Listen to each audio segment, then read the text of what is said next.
Hello students, physiographic features of India में आज हम करेंगे द कोस्टल प्लेन। जो कोस्टल प्लेन है ये हमारे क्या होते हैं।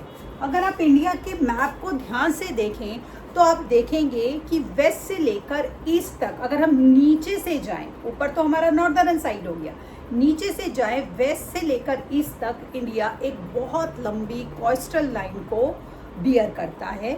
और हमारी कोस्ट लाइन जो है, ये कोस्टल हमारा जो प्लेन है या हम बोले कोस्टल लाइन है, इसकी वजह से वर्ल्ड के साथ हमारे ट्रेड के रिलेशंस बहुत ज़्यादा कनेक्टेड हैं, क्योंकि एक जगह से दूसरी जगह सामान ले जाने के लिए जो पोर्ट चाहिए, जो पानी के रास्ते जो शिप्स आते हैं, उनके लिए इंडियन जो कोस्ट लाइन है वो एक बहुत ही बेहतरीन जो है सल्यूशन हमें देती है। तो इसी ये हमें वर्ल्ड के बाकी कंट्रीज़ के साथ बड़े अच्छे से कनेक्ट करने का काम करते हैं हमारे कोस्टल प्लेन। तो जो ये हमारे कोस्टल प्लेन है ये एक्चुअल में है कैसे, तो चलिए पहले इसे समझते हैं।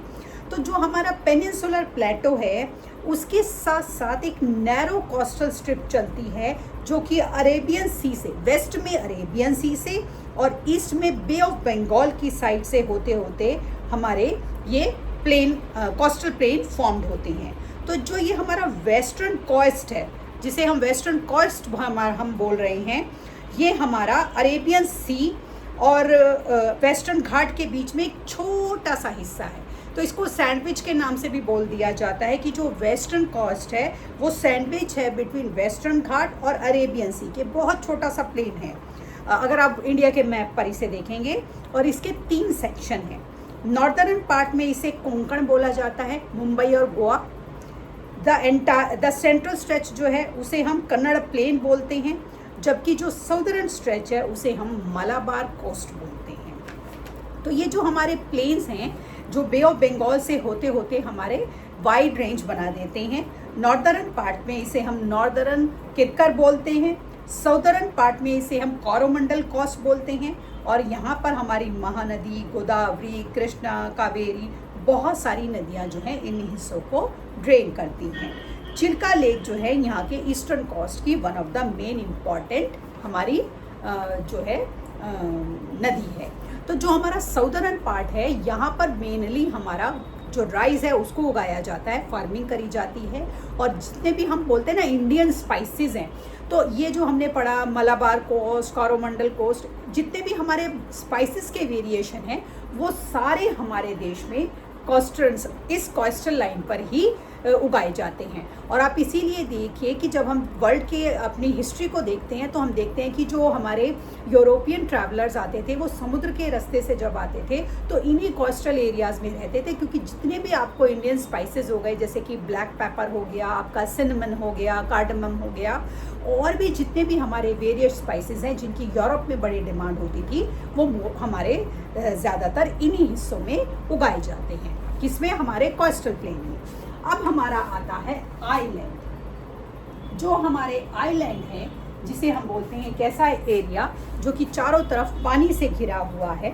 तो इंडिया में आपको पता है हमारे लक्षद्वीप आइलैंड है, मलाबार कोस्ट है हमारा केरला में, ये भी ग्रुप ऑफ आइलैंड है। इसी तरह हमारा कावेरत्ती आइलैंड है जो कि लक्षद्वीप का हेडक्वार्टर भी बोला जाता है। पिट्टी आइलैंड है हमारा जहाँ पर बड़ी अच्छी हमारी बर्ड सेंचुरी है।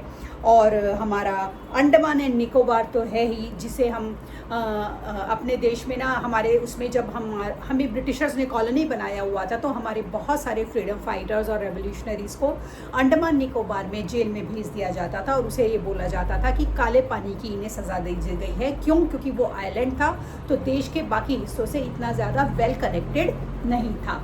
Andaman and Nicobar island. ठीक, इसके बाद जो हमारा एलंगेटेड चेन है आइलैंड्स की बे ऑफ बंगाल में, नॉर्थ से साउथ तक फैली हुई है। जो हमारे अंडमान और निकोबार आइलैंड है साइज़ में बड़े हैं और बड़े ना बिखरे हुए हैं, काफ़ी हैं और बहुत सारे हैं ये। और इसे हम इसीलिए 2 कैटेगरी बांट दी कि अंडमान है और निकोबार है, इस तरह से हमने अपने आइलैंड बना दिए। तो ये जो हमारा आइलैंड है या अभी हमने कोस्टल अपने एरिया पढ़े, ये हमारे देश के क्या करते हैं, हमारे देश के वेरिएशन में एक और वेरिएशन को ऐड कर देते हैं। और क्योंकि हम एक ऐसी कंट्री बना देते हैं हमारे देश को, ये हमारे सारे फिजियोग्राफिक डिवीज़न जैसे कि स्नो कवर्ड माउंटेन्स हो गए, हमारे ये पानी से ड्रेन्ड एरिया हो गए, तो इसी वजह से हमारे देश में हम बोले फ्लोरा का जो वेरिएशन है, जो स्पेसिएशन है हमारे देश में बहुत ज़्यादा मिलता है कि द अमाउंट ऑफ स्पाइसेस और ग्रेन्स या सीरियल्स जो हैं हमारे देश में बहुत ज़्यादा वैरायटी में उगाए जाते हैं। क्योंकि कहीं पर हमारे देश का क्लाइमेट हॉट एंड ह्यूमिड है, तो कहीं पर हमारे देश का क्लाइमेट वेट है, तो कहीं पर हमारी लंबी कोस्ट लाइन है, कहीं पर हमारी पेनिनसुलर रिवर्स जो हैं एरियाज़ को ड्रेन कर रही हैं, तो पानी की कंटिन्यूटी को इंश्योर कर रही हैं। कहीं पर हमारे कोस्ट लाइन के जो हमारे हम बोले हिस्से हैं, वहाँ पर हमारे इंडियन स्पाइसेस और राइस और बहुत सारी चीज़ों को उगाया जा रहा है। तो ये सारे हमारे फिजियोग्राफिक जो डिवीज़न्स हैं, ये हमारे देश के वेरिएशन को क्या कर देते हैं, और भी हमारे देश के वेरिएशन को स्पेसिफाई कर देते हैं, और ये इंश्योर कर देते हैं कि ये सारी चीज़ें जो हैं इंडिया में पाई जाती हैं। और इसी वजह से कि हमारे देश में क्योंकि ये सारी चीज़ें पाई जाती हैं, अब देखिए आप जितने तरह के हमारे देश में फॉरेस्ट पाए जाते हैं, एवरग्रीन फॉरेस्ट हो गए, माउंटेन फॉरेस्ट हो गए, डेसिडियस हो गए हमारे, तो जहाँ पर हमें इतना ज़्यादा फ्लोरा एंड फौना का वेरिएशन मिलता है, तो उतने ही ज़्यादा टाइप ऑफ हमारे देश में बर्ड्स, एनिमल्स पाए जाते हैं। और इसी तरह आपने ये भी सुना होगा कि जो ऑस्ट्रेलियन क्रेन्स है वो एक पर्टिकुलर मौसम में हमारे देश में आ जाती हैं, हर साल आती हैं और फिर वो वापस अपने देश में चली जाती हैं, माइग्रेशन जिसे हम बोलते हैं। तो ये जो हमारा फ्लोरा एंड फौना का वेरिएशन है हमारे देश में, ये इसीलिए हो पाता है क्योंकि यहाँ पर हमारे देश में, एक ही देश में क्लाइमेट का वेरिएशन बहुत ज़्यादा है। एट द सेम टाइम हमारे यहाँ कुछ हिस्सों में बहुत ज़्यादा बारिश होती है, तो कुछ हिस्से ऐसे हैं जैसे राजस्थान जहाँ पर बारिश नहीं होती। तो आप ये देखिए कि जैसे जो ईस्टर्न पार्ट है वो हमारे देश का, वो वर्ल्ड का one of the wettest place है, चेरापूंजी, मैसिनरम, आसाम, मेघालय, दार्जिलिंग, शिलोंग। तो हमारे देश का जो वेस्टर्न पार्ट है, जिसे हम बोले गुजरात हो गया हमारा, या राजस्थान के हमारे कुछ हिस्से हो गए, गुजरात में तो चलिए फिर भी काफ़ी बारिश हो जाती है, लेकिन हमारे राजस्थान के ऐसे हिस्से हैं कि एक्सट्रीम दूसरी साइड, वहाँ पर हमारे देश में बारिश जो है कितनी कम होती है।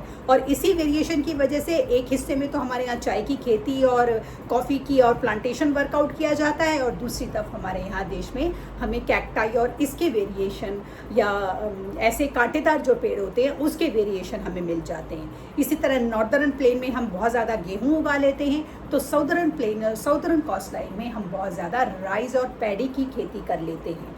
और इसके साथ साथ हमारे इंडियन स्पाइसेस तो हैं ही जो वर्ल्ड वाइड इतने फेमस हैं। तो इस तरीके से ये हमारे फिजियोग्राफिक डिवीज़न हमारे देश की मेगा बायोडाइवर्सिटी को बचा कर रखते हैं और continuity of vegetables, continuity of spices और वेरिएशन को इंश्योर करते हैं। आज की क्लास में इतना ही, आगे का टॉपिक कल की क्लास में करेंगे। तब तक के लिए शुभ रात्रि।